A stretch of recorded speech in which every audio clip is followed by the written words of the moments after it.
Қайырлы күн достар, сіздермен Азиза, менің каналыма қош келдіңіздер.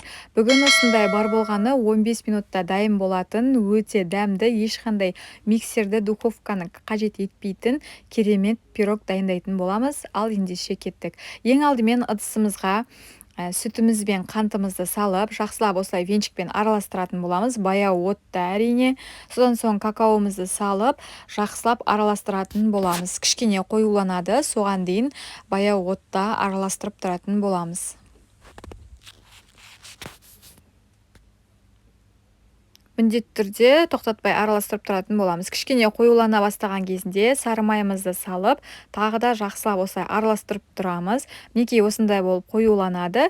Енді оның кішкене суытып қойып қоямыз. Оған дейін мына жерде печеньемізді, яғни осындай дайын печеньемізді алып, осылай ұсақтап үгітіп шығатын боламыз. Кез келген печенье бара береді, тек осыны үгітіп, яғни уақ етіп осылай уатып шығатын боламыз. Енді оны жаңағы қайнатпалы массамызға қосып, жақсылап араластырып шығатын боламыз.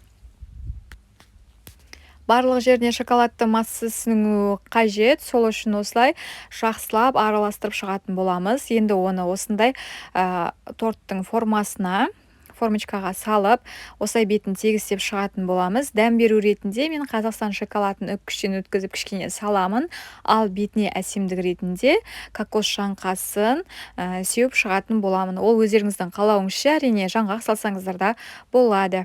Енді дайын болған пирогымызды тоңазытқышқа 1 сағатқа қойып қоятын боламыз. Кішкене сіңуі қажет.